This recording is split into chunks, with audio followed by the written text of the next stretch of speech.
Like, I put her over my shoulder, but both of our parenting skills equals one good parent. But behind the cameras, something was breaking.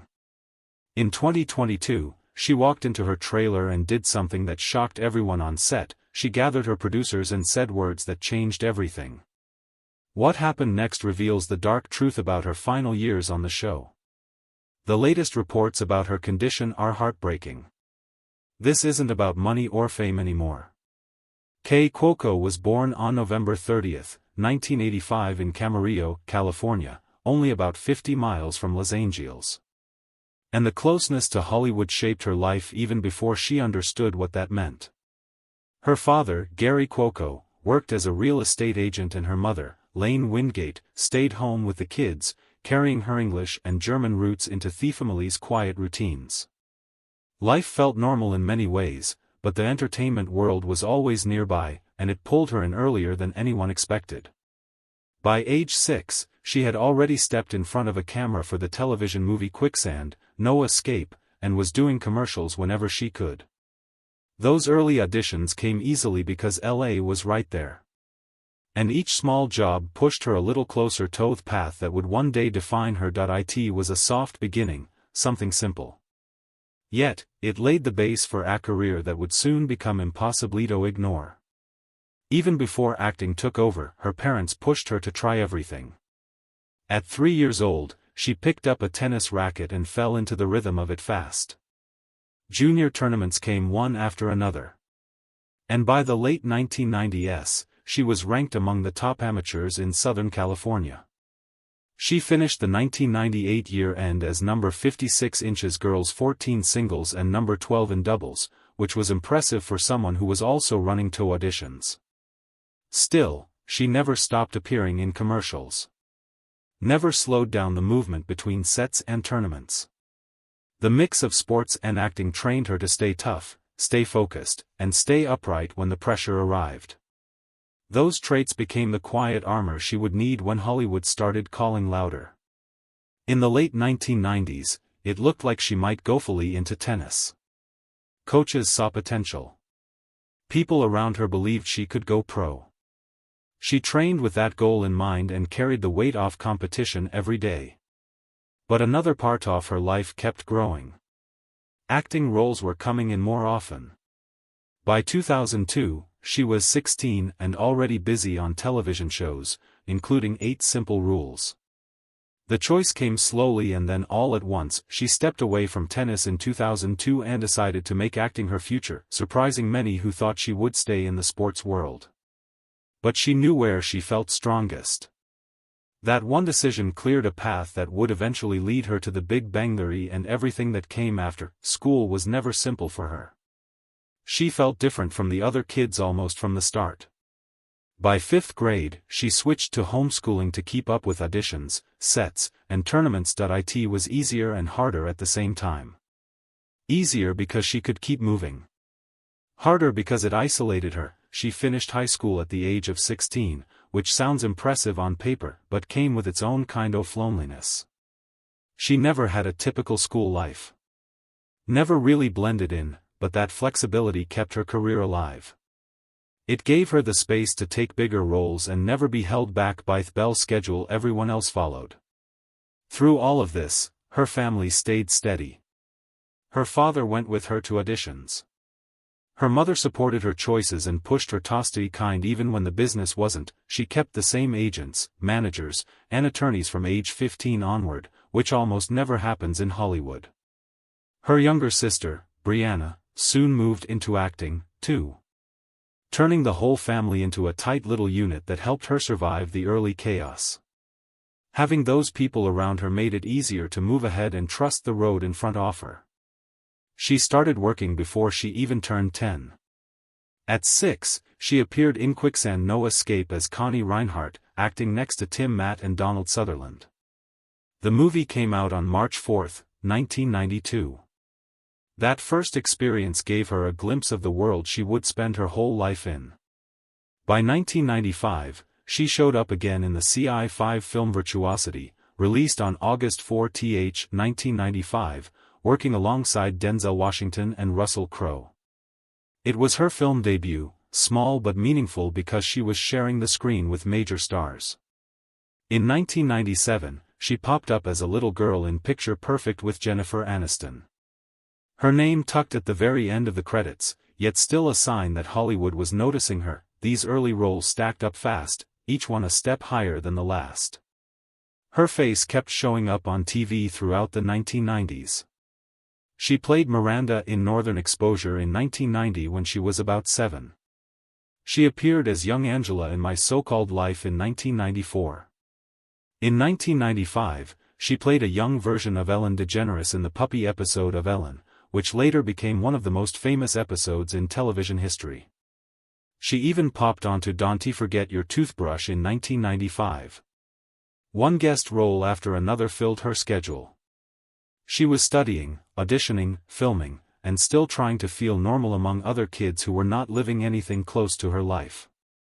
By the late 1990s, she had collected more than a dozen credits. It was a grind that almost no one outside the industry ever sees. From the start, casting directors saw her as the cute blonde side character. She played the sweet daughter in Quicksand, No Escape, the innocent kidnapped girl in Virtuosity, the adorable child in Picture Perfect. It kept happening through the 1990s. Cute, pretty, light-hearted, sometimes a little ditzy. That image stuck to her and it stayed there for years. When she landed the role of Penny in The Big Bang Theory in 2007, it almost felt like a continuation of what she had been cast as all along. Breaking out of that mold took more time and effort than anyone realized. Before that big moment, she drifted into teen TV. Disney Channel roles came in quickly. She starred in Toothless in 1997 and LA Cat Strike in 2000, the bowling-themed movie that became something of a cult favorite among kids. In 2000, she also played Maureen McCormick in Growing Up Brady. Those roles made her familiar to young audiences and showed she could carry a TV movie without leaning on the cute blonde stereotype too much. By the early 2000s, she was getting recognized, yet still waiting for the job that would stick. Working through childhood came with a cost. She was homeschooled from 5th grade, earned her diploma at 16, and spent most of her days either acting or preparing to act. She missed out on normal teenage life. She felt like an outsider because she was always on a set or on the move. She has spoken about how heavy it felt to always be almost famous, but not quite there. The work was constant, the expectations were high, and the emotional toll stayed with her long after she grew into adulthood. Then came her first big shot. In September 2002, when she was 17, she landed the role of Bridget Hennessy on 8 Simple Rules. The show premiered with 17.3 million viewers and averaged 11.1 million during its first season, making it one of the biggest sitcom debuts of the year. She played Bridget, the funny and bold teenage daughter of John Ritter's character. Her timing, charm, and chemistry with Ritter caught everyone's attention. Practically overnight, she moved from steady work-torial stardom. It felt like everything was finally lining up.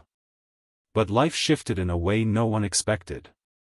On September 11, 2003, during the filming of the show, John Ritter died suddenly at age 54 from an undiagnosed aortic dissection. She wondered if she would ever step out of supporting roles. She wondered if her big chance had already come and gone with 8 Simple Rules. She feared being stuck while new stars took the spotlight. She carried those thoughts quietly, pushing through each audition. But she kept going, and that persistence carried her straight to the door that opened in 2007 when she stepped into the role of Penny on The Big Bang Theory. It proved that sometimes the hardest years build the strength you need for the moment that finally changes everything. When the show first came to life in 2007, the woman who lived across the hall was not Penny at all. She was someone called Katie, played by Amanda Walsh, and she carried a sharp edge that cut through every scene. She spoke without softness, she pushed without caring who she bruised. She used Leonard and Sheldon's kindness whenever she felt like it. And the audience felt it right away. They could not connect with her. They saw Leonard and Sheldon as nervous and gentle, almost like kids trying to figure out the world. So, a neighbor who treated them poorly felt wrong. Test audiences said she felt toxic. The creators knew they had a problem. Within weeks, they rewrote everything and let Kaley go. That change opened a door for someone new, someone warmer, someone who could balance the world of two shy scientists with a little heart. So Penny stepped in. She came from Nebraska with big dreams and a softer touch. She was written as someone who could struggle and still smile through it. Someone who could make Leonard and Sheldon feel safer and braver just by being around. At first, Cuoco did not even want the role. She liked the darker version better. But when the writers reshaped the character and added humor and warmth, she changed her mind. The people in charge believed she was perfect. Her work in 8 Simple Rules and Charm showed she could carry both charm and timing. Soon she became the center of that small apartment building, and viewers felt it, too. Back then, her pay was simple. For the first 3 seasons from 2007 to 2009, she earned about $60,000 per episode, a total of roughly $3.78 million for 63 episodes. Johnny Galecki and Jim Parsons earned the same. It was good money, but nothing close to what waited ahead. Once the show reached season 4, she and the others renegotiated, and suddenly her income jumped to $200,000 per episode.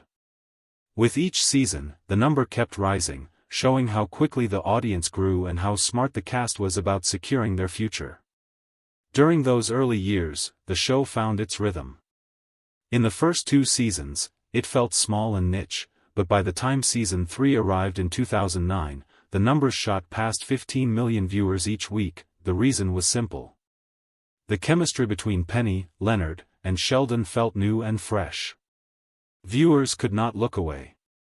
Penny and Leonard's slow, awkward, often funny dance kept people interested. Sheldon and Penny's strange friendship became a highlight. Their opposite ways of seeing the world created moments that people talked about for weeks. That growing bond turned the show from a quiet comedy into a ratings giant. What most people did not know was that behind the scenes, Penny and Leonard had a secret.